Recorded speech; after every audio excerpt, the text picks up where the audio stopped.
me, my mom, and my stepdad. 4. 4. 5. Pretty lady, get it in, man. Yeah. Baby, get it in pretty. Go ahead.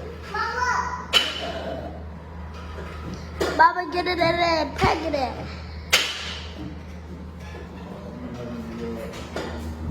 Look at her. Look at her, guys.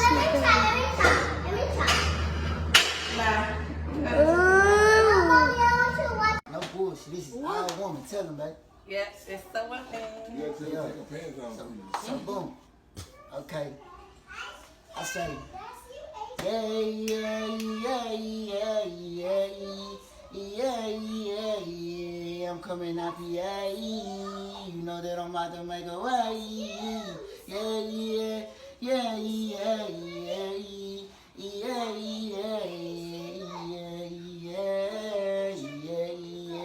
yeah, yeah, baby girl, what's your name? I can tell you been through pain. You ain't gotta worry about that no more, cause I'm hold you tight and ain't gonna let you go. Baby girl, no you cry, cause every little thing is gonna be alright. You ain't gotta worry about that no more, cause I'm hold you tight and ain't gonna let you go.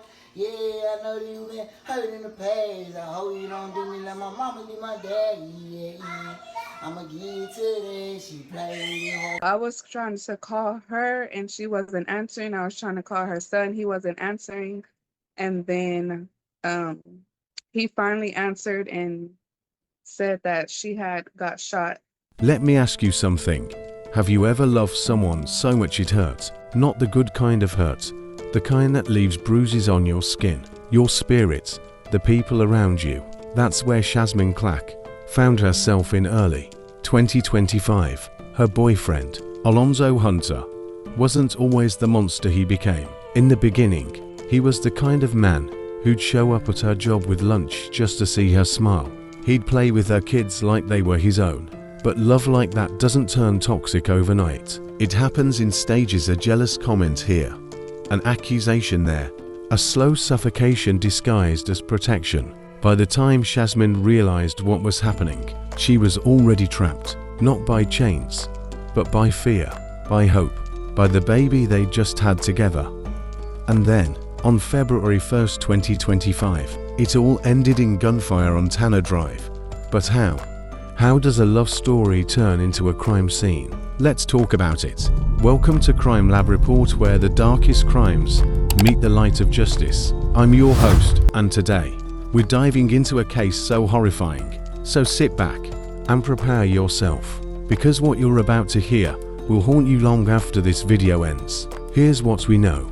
Shasmine and Alonzo's relationship started like so many others: rushed, intense, full of promises. They met in Copperas Cove, Texas, a small town where everyone knows. At first, Alonzo was charming, the kind of guy who'd post about his queen on Facebook, who'd buy her kids school supplies, who made her feel like she'd finally found someone who'd stay. Waking me up, telling my babe, eat your food. Breakfast in bed, man. I love baby, man. I love this girl. Look at this shit. Eggs, bacon, fruit. That's a bagel.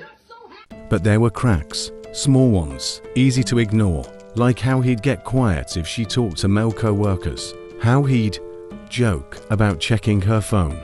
Then came the first real red flag, an assault charge. Not against Shasmine, not yet, but against someone else. He bonded out, and life went on. That's the thing about abusers. They never show their full hand early. Shasmine was a mother of 5. She knew what struggle looked like. Maybe that's why she stayed so long, because she thought she could fix him. Or because leaving felt impossible. Or maybe because every time she tried to pull away, he'd reel her back in with apologies, with tears, with "I'll change." But in January 2025, something shifted. She posted online about being free, finally free from lies and manipulation. Friends cheered her on, but Alonzo, he wasn't the type to let go. Shasmine's Facebook post was her declaration of independence, but Alonzo didn't take it as a breakup, he took it as a challenge. Witnesses later said he'd been acting erratic, paranoid, like a man who'd already decided if he couldn't have her, nobody would. The morning of February 1st started like any other. Shasmine was at home, lightly thinking about her kids, about starting over. Then came the knock at the door, then the argument, then the gunshots. Here's what chills me. Alonzo didn't run far. He checked into a Comfort Suites hotel and nothing happened. Like he hadn't just taken the mother of his child from this world. When police arrested him, he was calm. No fight, no breakdown, just cold acceptance. And Shasmine, she fought. Paramedics said she was still alive when they reached her. But 5 kids lost their mother that day because one man decided love meant ownership. Police department says a suspect is in custody as authorities investigate a murder earlier this afternoon. Today around noon, police say they responded to a home in the 900 block of Tanner Drive of reports of a gunshot victim. When they got there, police say they found a 31-year-old woman with gunshot wounds. Officers say the victim was taken to a local hospital where she later died. Police say after talking with witnesses there on the scene, they identified a suspect known to the victim and arrested them shortly after at a hotel nearby. Police say the identity of the suspect, their charges, and bond information will be released following arraignment. Let me tell you how the rest of this tragedy unfolded. The parts where hope turns to horror, where red flags become crime scene tape. You remember Shasmine's last post, right? That triumphant declaration of freedom. That's what makes what came next so chilling. For 3 days after that post, things were quiet. Too quiet. Anyone who survived an abusive relationship knows that silence isn't peace. It's the calm before the storm. Alonzo wasn't posting, wasn't calling, wasn't doing what abusers normally do when they're losing control. That should have been the biggest warning sign of all. Then came February 1st. Saturday morning in Copperas Cove.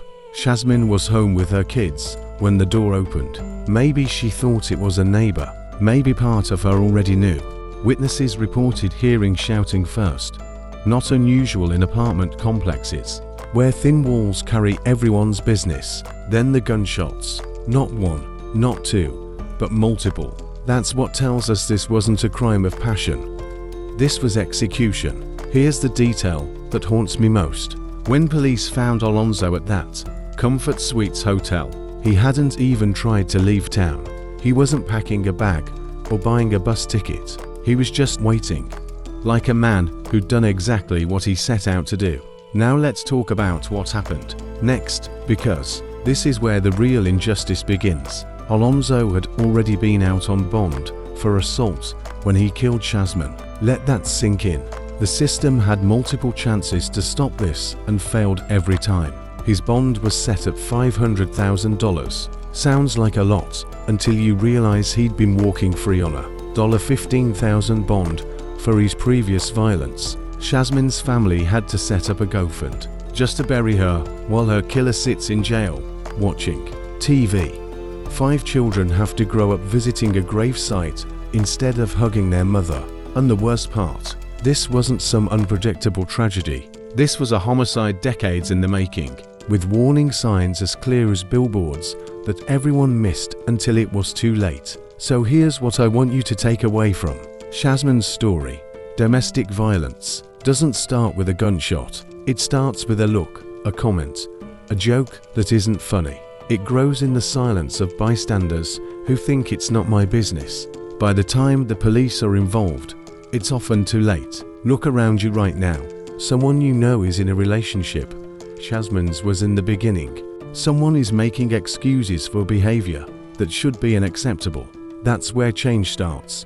Not with lawmakers or police, but with us refusing to look away. Shasmine's name shouldn't just be a cautionary tale.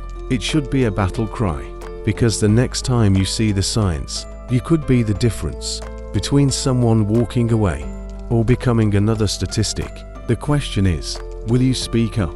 To Shasmine's loved ones, her children, family, and friends, our hearts break with yours. No words can ease this pain, but please know her life mattered. She was more than headlines. She was someone's mom, someone's light, someone who deserves safety and love. If Shasmine's story has touched you, leave a tribute on the comment. Share a kind thought, a prayer, or simply her name to honor her memory. And if you take anything from this tragedy, let it be this: speak up when you see the signs. A single conversation could save a life.